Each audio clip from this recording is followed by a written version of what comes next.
Hello and welcome to the World Wanderers podcast, episode number 30. I'm Ryan. I'm Amanda, and we're your hosts.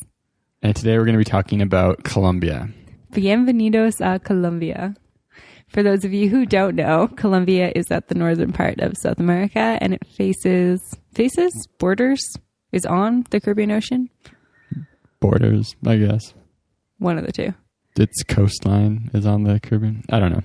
Yeah, northern tip of South America. Mm-hmm. So why did we decide to go to Colombia? It actually wasn't a very well thought out decision. No. I don't know if that's the right way to put it, but we had planned to go to South America. The only thing we had planned was Carnival in Rio in February. So this was I think July or something, 5-6 months before. I don't think it was that early. Okay. A few months before we left, we were looking on Google Flights to find the cheapest places to fly into South America, because we were just going to do something for a while and then go to Rio and see that Bogota is the cheapest destination to fly to from Canada. So that was it pretty much. I think for me, I didn't really know anything about Colombia.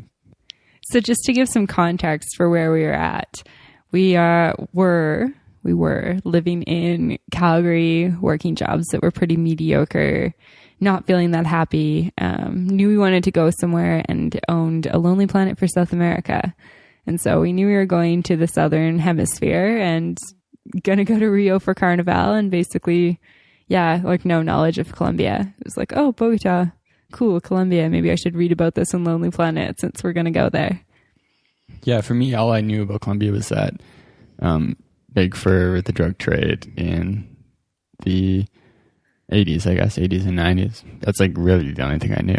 And then we got there and it really blew away my non-existent expectations. But from in the stages after we bought the flight, started researching Colombia, there are a lot of, scary things that you read about. Oh, yeah, for sure. And people's reactions too. It's hard not to kind of vibe off that, I guess, and make yourself feel scared or wonder if you've made a mistake. One thing that I remember quite clearly was changing my car insurance over. And I went into the insurance place and the lady's like, oh, where are you going? And I was like, oh, down to South America. And she's like, oh, that's great. Where are you flying into? And I'm like, oh, Bogota in Colombia. She was just like, oh, okay.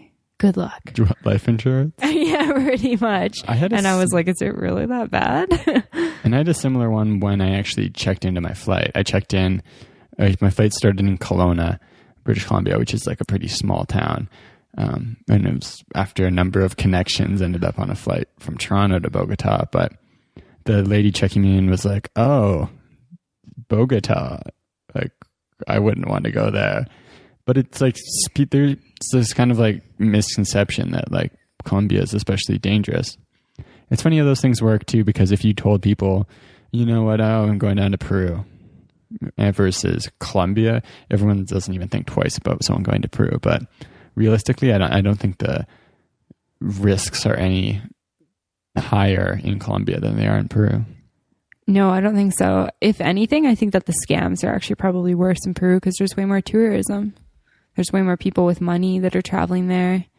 Arriving in Colombia, there's definitely a backpacker scene, but aside from Cartagena, where a lot of cruise ships come in, there isn't that much tourism there.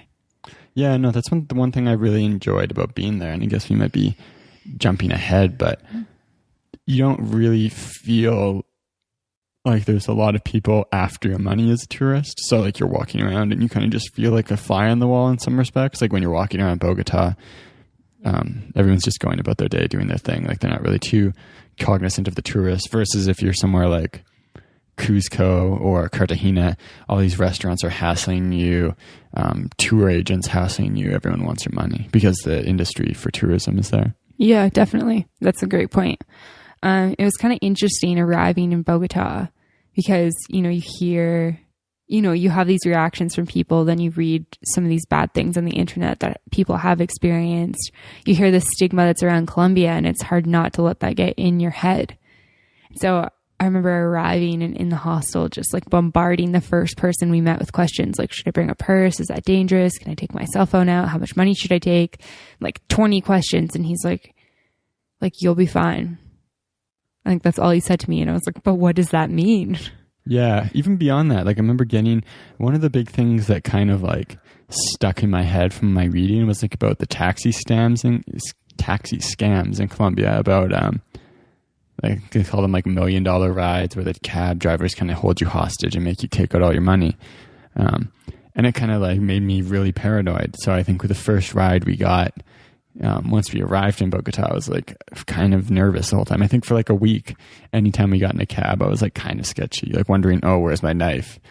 Like actually like worried about trying to protect myself if we got kidnapped. Ryan just has a Swiss Army knife, just for those listeners out there. It's not like a switchblade or anything. Yeah, nothing that would be effective in any way. But yeah, we were pretty good with compensating for that. I mean, when you're traveling from city to city, you always have to have all of your belongings unless you're returning somewhere. But in terms of our day-to-day travel, we were pretty good about only taking out exactly what we needed.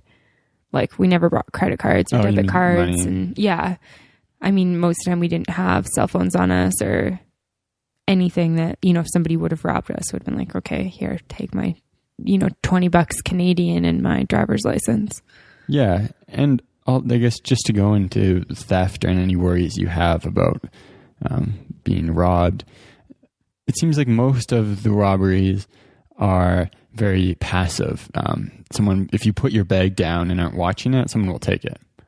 But if you're watching your stuff, or if you're, you know, careful about your things, people don't seem to get mugged that often unless they're out like late at night in sketchy places. Mm-hmm. Yeah, for sure. I mean, if you travel smart, you're fine. I remember feeling a little bit nervous. We went out in Bogota, just down the street from our hostel, and with like hostel owner, a bunch of the hostel staff. Like pretty safe environment, but even like walking home, I was like, oh, I hope we don't get robbed. Like it's pretty late at night. It's just the two of us. It was, I mean, kind of silly in hindsight. It's good to be aware of those things, but. Why do you think you were so afraid?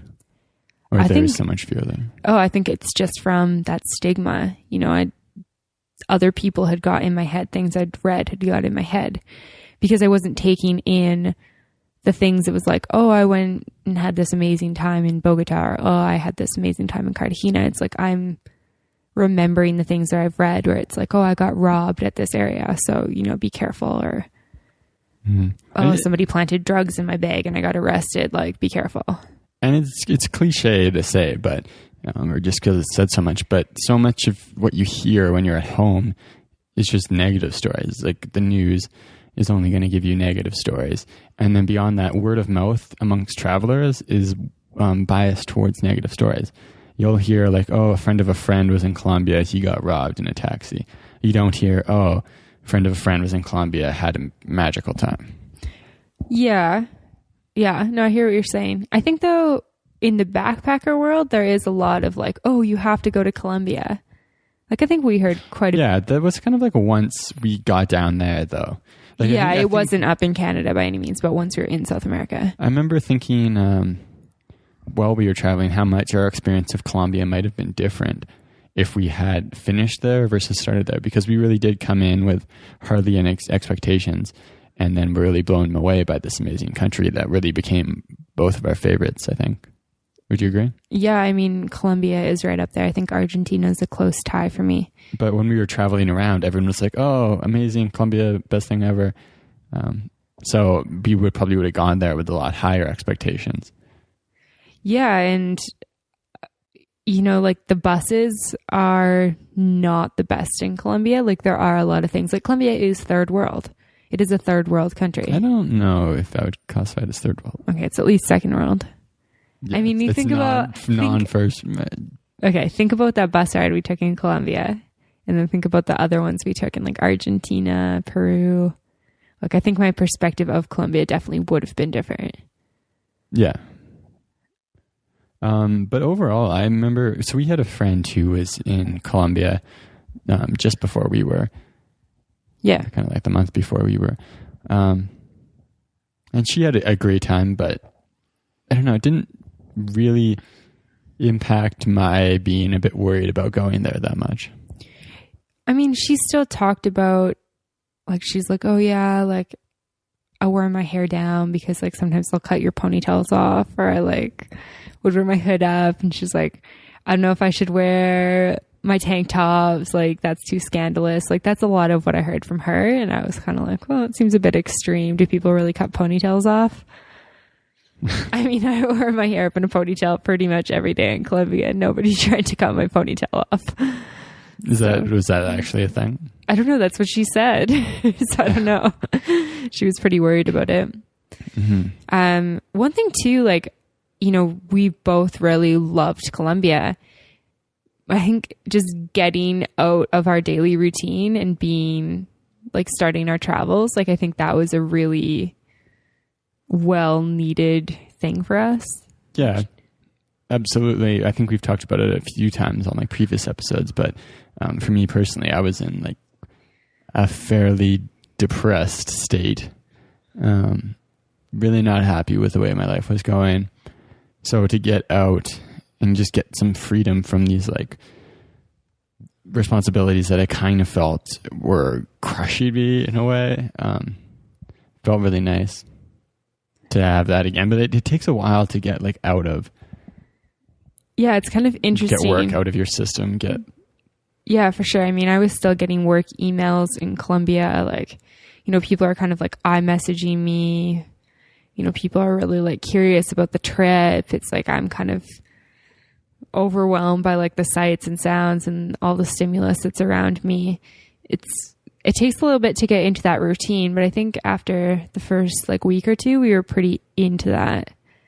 Like, and that's one of the things, like, I don't know if that's necessarily a good thing. Thinking about both the trips we took, the times at the start seem so much more vivid than, like, I remember on our first trip when we went to Europe and we were in the UK for what, like 2 weeks or something, versus being in like Spain, Portugal for like more than double that amount of time. But that UK trip seems to be more vivid. I think because it's like the contrast between your everyday life and this new backpacking life is so much more vivid, I guess. It makes life seem to go by slower.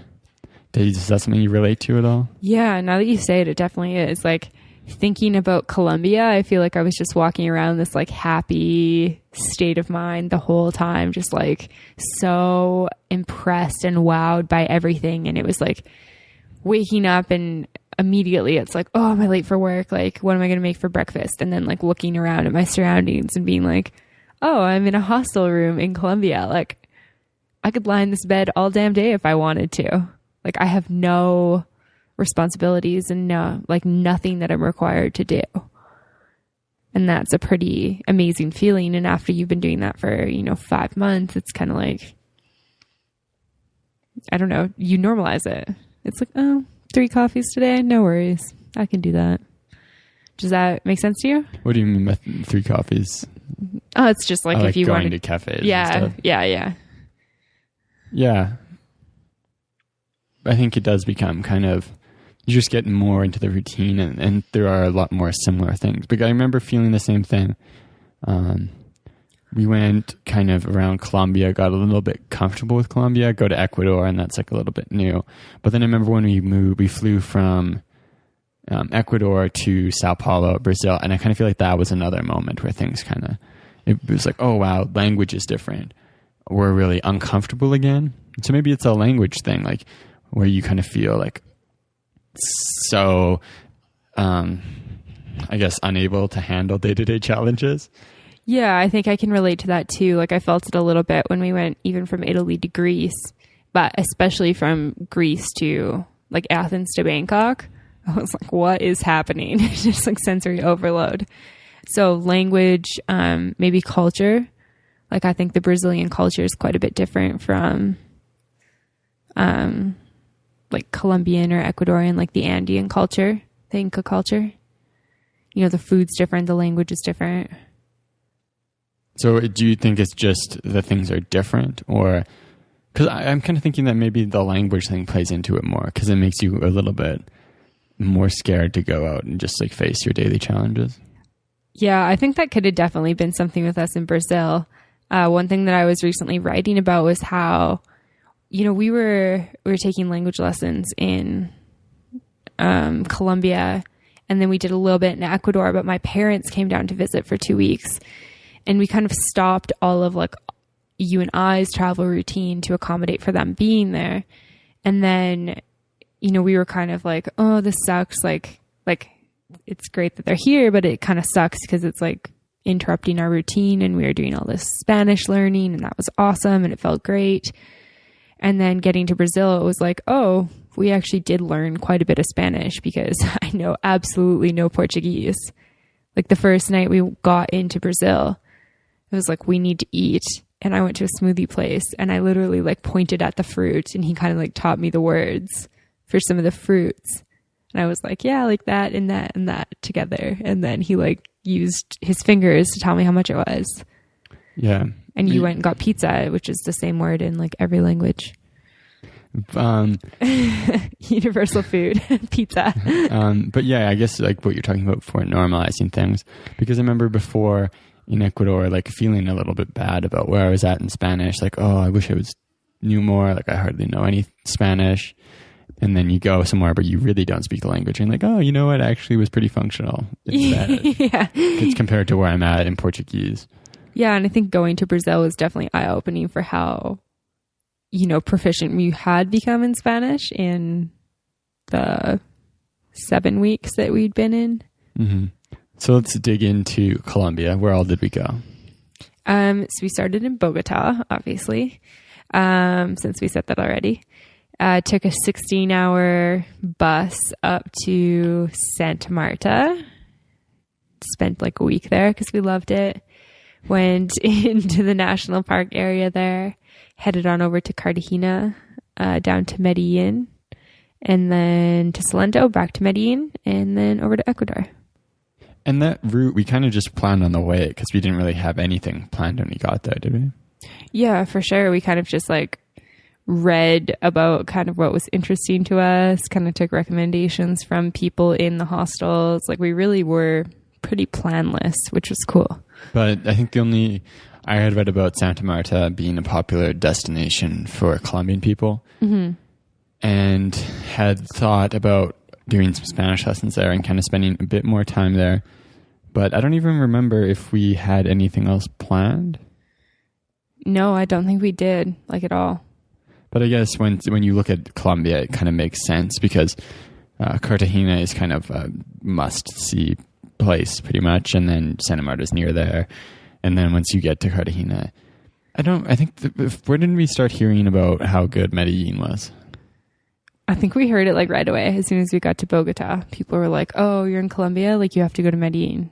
And then it's like, we're like, oh, okay. And then Santa Marta more, and a lot in Cartagena. And then in Cartagena, we didn't actually book flights to Medellin until we were like, I don't know, 2 or 3 days before we went, I think. Yeah. And I mean, that was an interesting experience in and of itself. Do you want to talk a little bit about that? Oh yeah. So in Colombia, there's this, the domestic airline, Viva Colombia, that offers really cheap domestic flights. It's kind of a thing that's all over South America where you can get cheap domestic flights, but really expensive cross-border. And if you're not using this one service in Colombia, it's quite expensive. But to use Viva Colombia, if you don't have a Colombian credit card, you have to go through this Via Boleta system. Someone had told us that you couldn't actually do it. But then we met a girl in Bogota, and she told us about how it was possible by going on the website. You click this Via Boleto option, which Via Boleto, I guess, is like the lottery in Colombia. So then you click that. It gives you some code. You go to the grocery store. There's like the lottery counter. You pay them in cash, or I guess you could probably pay with a credit card there. Maybe. I think cash is probably your best option. It's weird, though, because you just have, like when we did it, it's like I stick my phone, I don't even know, like in my bra or something. We take out a bunch of cash and kind of hide it on all parts of us because we're kind of sketched out about this entire thing. Go give the confirmation number, hand over all this cash. This guy like types in this number into this tiny little machine that doesn't, it's like a lottery counter, literally. Prints us out these like lottery looking tickets that are apparently airline tickets. Yes, I remember showing up at the airport in Cartagena and not really feeling super confident about And we didn't help, we had to wait for like an hour and a half because the check-in counter never opened, but. Yeah, we made it though. It works via Boleto. It's good too because Viva Colombia is super cheap. It's pretty close to the price of the buses, and it's so much faster because the buses in Colombia are pretty slow. Yeah, buses in Colombia, because it's kind of mountainy, the roads are usually 2-lane, windy. I kind of feel like I'm going to puke every time I got into a car in Colombia, but you can fly from most of the major cities to the other ones for like $50, $60 American with Viva Colombia. So I definitely recommend flying around in Colombia, like Medellin, Bogota, Santa Marta, Cartagena, I think. Yeah, for Cali, sure. I think you can fly with Viva Colombia. Yeah, I think so. So what were some of your highlights from our time in Colombia in terms of things we saw or did? Yeah, I think Medellin for me was the highlight. Just really fell in love with the city. And I think we went Bogota for, 4 or 5 days, and then Santa Marta for like a week, Cartagena for a while. So we'd been in Colombia for probably like 2 weeks before we got there. Already had traveler's diarrhea done by that point. Done with? That was just the start of it. Yeah, but so go down to the coast. It's super hot. I've gotten quite sick. So that was kind of maybe taking away from my enjoyment of Cartagena. Mm-hmm. Cartagena also was pretty touristy, so you get hassled a lot. And then we fly up to Medellin. We'd heard lots of great things about it. Get to our hostel in El Poblado, and then we had a problem at our hostel because we had messed up a reservation. But yeah, my bad. It actually worked out well because we got to try out quite a few hostels there, and then go up to the area El Poblado, and there's like tons of good restaurants, coffee shops, yoga studios. Yeah, it's just a really nice area. And then kind of Medellin seems like there's just more and more and more to do. You know, that area is super nice. And then you go down and they've got like a brilliant walking tour that you can take around the downtown. Downtown's super cool. There's all these, who's the artist with Botero? Yeah, all the Botero fat people, which is just kind of like funny to look at. It kind of makes you happy when you see like fat cats and women and all these other things around. Statues of fat cats and women, not real things. And we'll post photos of them. They're pretty hilarious. And they've got like the metro, so you can cruise around town and get to some other areas. And then there's this national park that you can go up to. We went to the Clásico, the game between the two Medellin football teams, which was a really cool experience. So it just felt like you had all these options available to you. And beyond that, weather was beautiful. Eternal spring is what they call it. And it's pretty accurate. It's just like the perfect temperature all the time. Yeah, because it's quite near the equator, so temperatures don't really change. And then kind of a middle elevation between the coast and Bogota. So it's a little bit cool, but kind of just like low 20s the entire time. Yeah, and it's nice too because it doesn't cool off that much at night. So it's not so cold that you need to bundle up as soon as the sun goes down, which is kind of what Bogota's like because it's such a high elevation. Actually, Bogota, you kind of need a jacket most of the time when we were there. Yeah, so Medellin for me was so much so that we originally planned to go from Medellin to Salento and then maybe to Bogota to go to Ecuador. We weren't sure how we were getting to Quito. Even like there was talk of Cali, I think, somewhere in there too, busing down to Cali. But then we decided just like, we were enjoying Medellin so much. Like we found a hostel we really like, Spanish teacher we really like. There's tons of great like places to go, things to see. So we're like, why don't we just come back to Medellin again and then fly from here? It's funny too, just to kind of, I guess, jump ahead in that South America trip. We got to Quito after Medellin and just hated that city. Just did not like it. And the entire time, I don't know how many times we said, we never should have left Medellin. We never should have left Medellin. Why did we leave Medellin? Yeah, there was really like, some like... Medellin's the greatest place. Anytime we didn't like anywhere, it was like, never should have left Medellin. Yeah, there was like a little bit of like a longing to be back there when we got to Quito. Yeah, for sure. And it was, so many cool cafes and restaurants. Like there was just an abundance of them. Like I don't even know how they're all staying in business because there's just so many of them in the El Poblado area. Yeah, that was actually a thought that crossed my mind about how do all these things stay in business. And it's definitely, like, I guess, depending on what you're looking for when you're traveling, it might not be the place for you. If you're looking for more of a, I don't know. That's the thing about Medellin, though. So El Poblado kind of, I feel like it's got everything. it's like very modern, like a lot more of the kind of your world. I mean, there's a Hooters in El Poblado, so it's got all your global chains. But I think Medellin kind of has the possibilities for all sorts of experiences. I know we met a few people who love Medellin, and some of them did homestays in other areas of the city. There's cool things to go do outside of the city. It just seems like there's so many opportunities to do things there. Mm-hmm. Yeah, it really is like the perfect city, I feel like, in terms of everything. Outside of that, any other highlights? I think Salento would probably be my next highest point. Salento is a very small town, kind of in the coffee growing region of Colombia, home to the Valle de Cocora hike. Yeah. So it's these super tall, I guess they're wax palm trees. If you went onto like a Colombia tourism site, I'm sure you'd see a picture of them. And you go on this cool hike, which we were unfortunately not able to do the full thing of.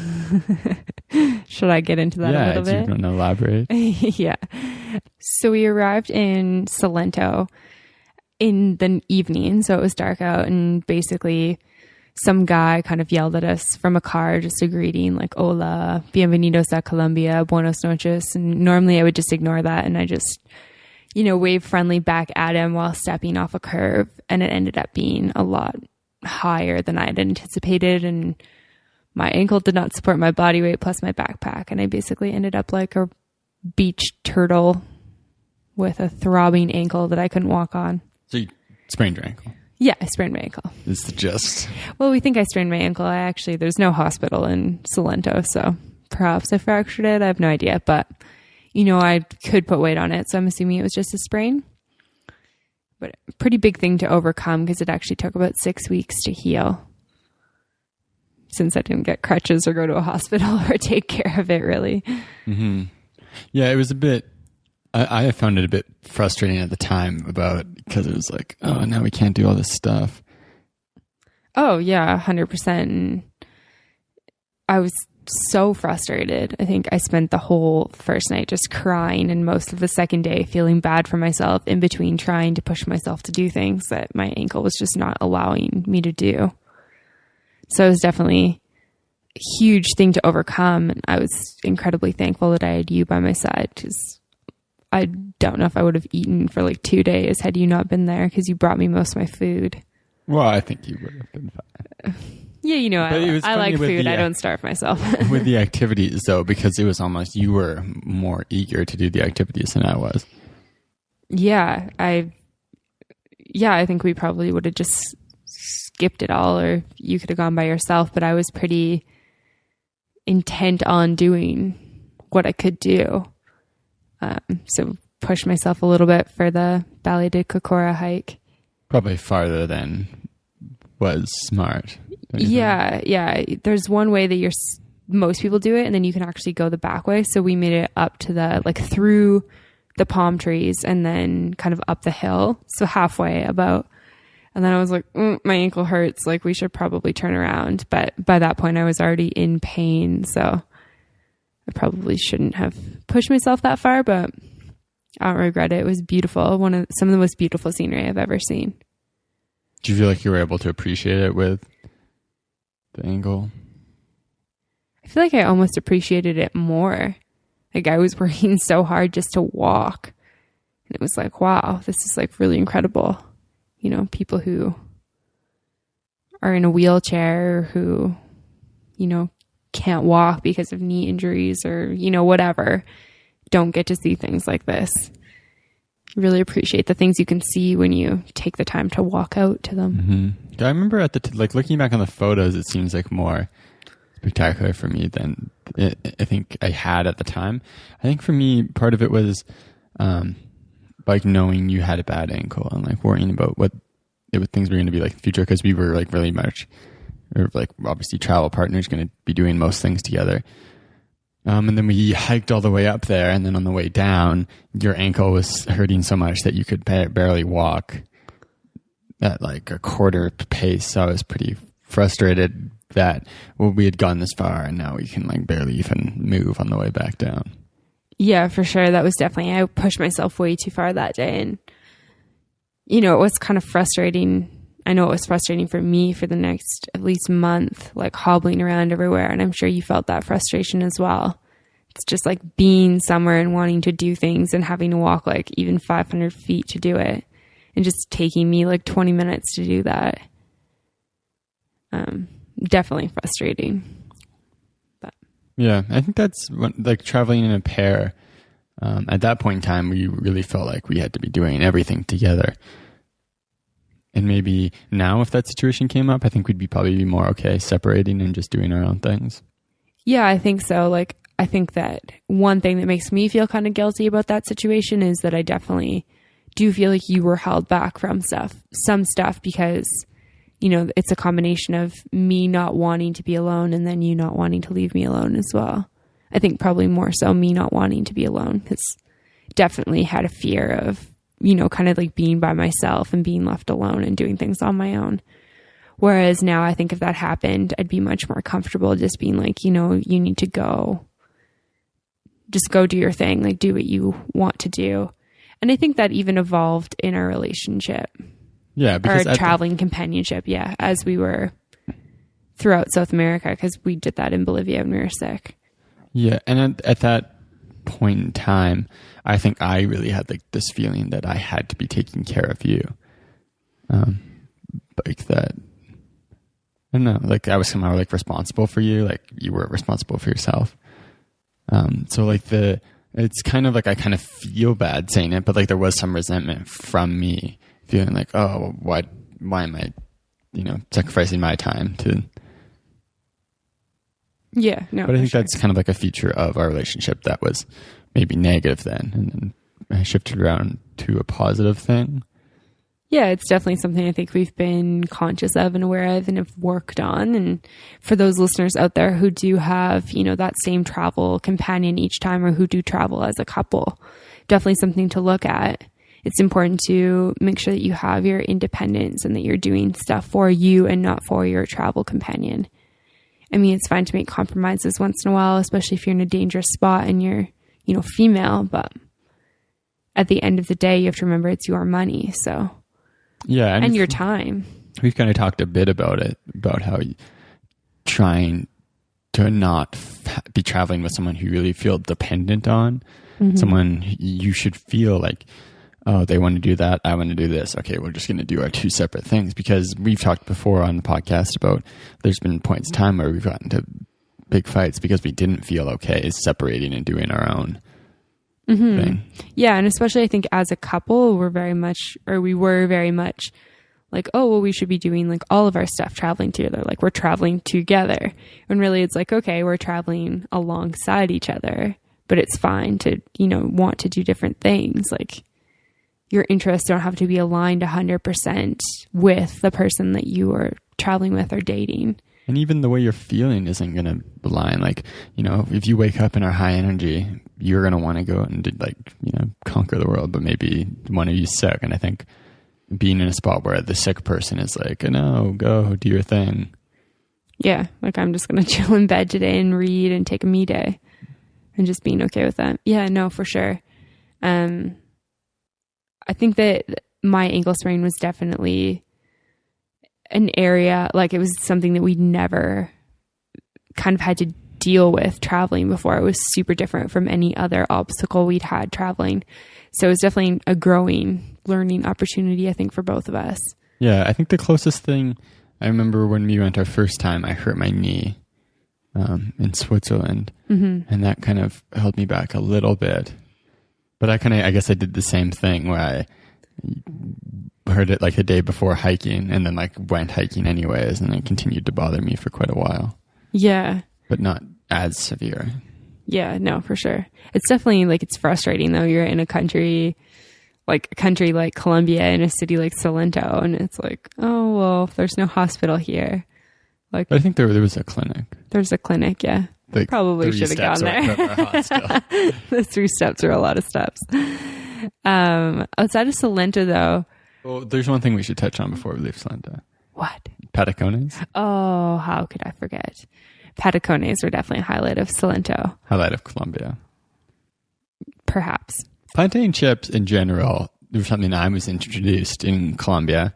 I think you'd had them before, right? No, I actually hadn't, because when I traveled Peru, the girl I traveled with hates bananas. Like, really hates bananas. Not like, is like, oh, I hate a banana, but I'll eat banana bread. Like, hates anything banana.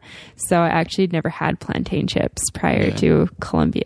So plantains, if anyone doesn't know, are like non-sweet bananas. They look exactly like bananas, which creates some confusion at food stalls. Like bananas on steroids. They're a bit bigger. But then so they make plantain chips, which are like fried bags of dried bananas. But then we'd had patacones a little bit. And I remember we had them. We went on this thing in Cartagena out to Playa Blanca. Yeah. And there's a guy from Bogota who was telling us about, we were eating patacones for lunch, and they were small, maybe like size of like a pack of cards, kind of a small plantain, still pretty thick. And he's like, oh, you're going to Salento, you're gonna have the fucking biggest patacones ever, like the biggest plantains, like they're so good. And I was like, whoa, like these things sound awesome. We go there and they're like the size Of like a pizza. of like a small skateboard. It's like they take these gigantic plantains, so they squish them down so they're thin, and they kind of use them kind of like a pizza. Yeah. These big fried plantains, and you put toppings on top, chicken, beef, Cheese. cheese, the kind of traditional cheese, and then like some of them had pineapple and stuff. It was kind of like a Colombian twist. On like a kebab or a pizza or On something. a pizza, yeah. Ooh, what else did we really like to eat in Colombia? Speaking of Colombian food. Ajiaco. Ajiaco is a really good soup that was in Bogota. And then what were those? Arepas? Oh yeah, right, yeah. Oh, yeah. Arepas are made of corn. So they're like corn flour, and then they're kind of like a pancake. And you can get them on the street, and they'll like fry them on the street and then cut them open, like thicker ones, and stuff them with cheese. They're mad good. Especially like being gluten intolerant, I get a lot of food frustration when it's like the local food is something that's really amazing, but I can't eat it because it's going to make me sick. So being in Colombia was awesome because I could eat all their great food. Yeah, lots of corn products. Lots of fried products. Yeah. So that's the thing. The health trend doesn't seem to have hit a lot of places in South America, especially like Colombia, Ecuador. Like fried food, pop is really popular. Yeah. Candy. It's not good. Not super healthy. But people wake up and get like Coke and like fried stuff for breakfast. On the other hand, though, you can also get up and get a giant avocado and a massive mango and like a bunch of eggs for like $1 Canadian. Mm-hmm. And it's awesome. Like their fresh fruit is amazing. Yeah, and that's one thing Colombia, I didn't realize there was other kinds of avocados other than what you see in a supermarket in Canada, like the Haas avocados. And we're cruising the street in I think Bogota. Santa Marta. Santa Marta, I think, was the first time, and I was like, what the... Like, there's these football-sized avocado-looking things, and then, like, they are avocados. And there's papayas that are probably, like, 3 times the size of a regular papaya. So we got, like, an avocado. The 2 of us couldn't even eat a whole one together. And I can eat a lot of avocado. And then the papayas, like, last for days if they didn't go bad. Because they're just so gigantic. Yeah, no, it's pretty amazing. Yeah, it's one of those places that's just like so bountiful. You think you could live, like get a house somewhere and just grow so much stuff.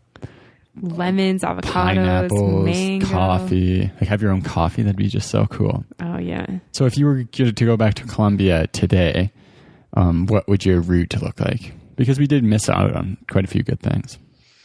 Yeah, so I think, maybe fly back to Bogota if it's the cheapest place.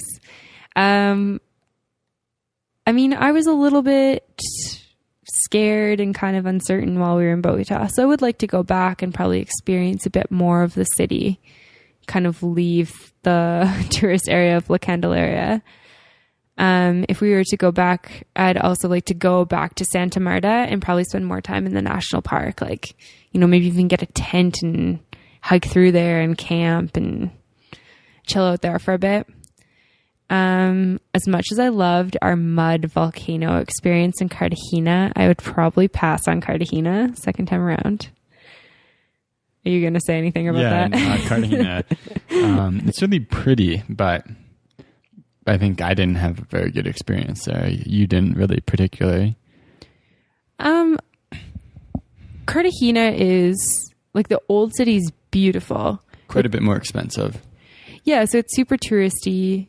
A lot of the Caribbean cruises stop there. So there's a lot of older tourists, a lot of American tourists with a lot of money. I just don't really like the tourism there. Like at one point I saw a horse-drawn carriage pulling tourists around, and I'm not into that in any way. I think it's lame and cheesy and a ripoff. I'd rather walk or just ride a horse myself, personally. Is that an option? I mean, if there's horses, it might be an just option. Hop on. I actually did enjoy our mud volcano. There's a fake mud volcano thing that you can go to. They call it like a mud spa. You can go and take a mud bath. It's gross and weird, but kind of cool. I might do it again. I don't know. Hard to say. But I would definitely go back to Medellin. I'd go back to Salento, not sprain my ankle, and hike more. I would go down to Cali, learn to dance. Salsa dancing is gigantic in Cali. Yeah, I definitely hit up Cali. I think reading about it in Lonely Planet, it scared me. It sounded like a super intimidating city. I think they used the words like fiery, passionate, loud. And I was like, oh, I'm good. I'm scared. So, yeah. What about you? Medellin? Medellin, I would definitely like to use as a hub.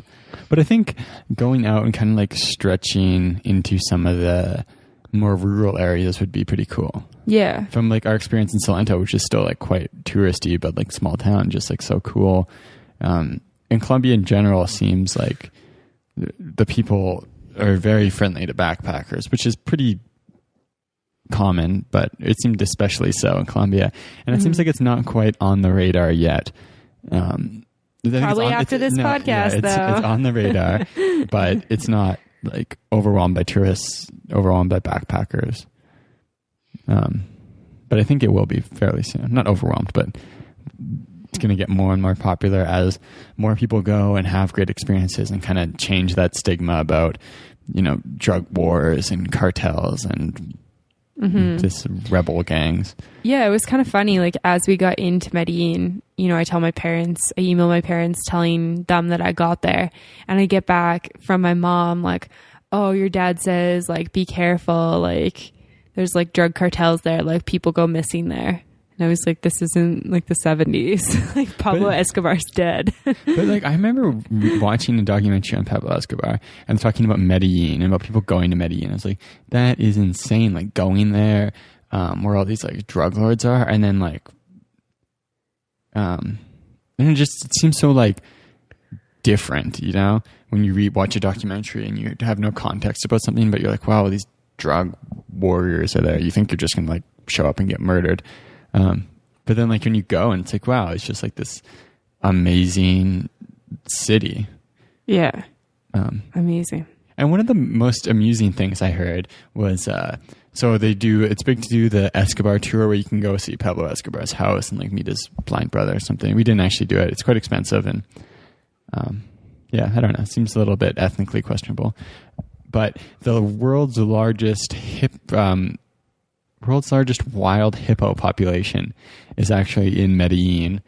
Outside of Africa is actually in Medellin because when Pablo Escobar, when he was just like balling out of control, bought himself some hippos, and now the hippos have, you know, really like it there, so they're just breeding and so weird. I think there's like 16 hippos or something. So if you're not interested in anything about Colombia other than hippos, perhaps that's a reason to go.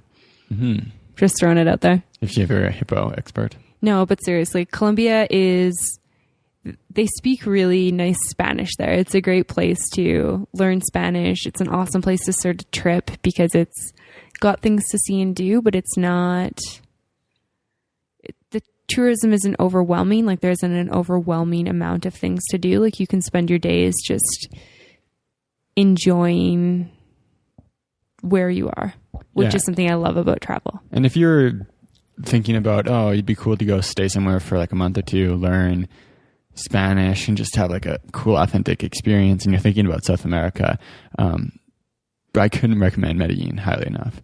If I could talk to myself from like a year ago, I'd be like, oh, stay in Medellin for a month and like learn Spanish at the start of your trip or something. Yeah, no, for sure. And if anyone who's listening is planning on going and would like some deeper recommendations and stuff like that, like, feel free to drop us a line at our email, theworldwandererspodcast@gmail.com, or contact us on our website, www.theworldwanderers.com. We'll post some show notes up there, have some links for some of our favorite things there, as well as some photos, probably a photo of a Patacone or two. Mm-hmm. Thanks for listening. Bye.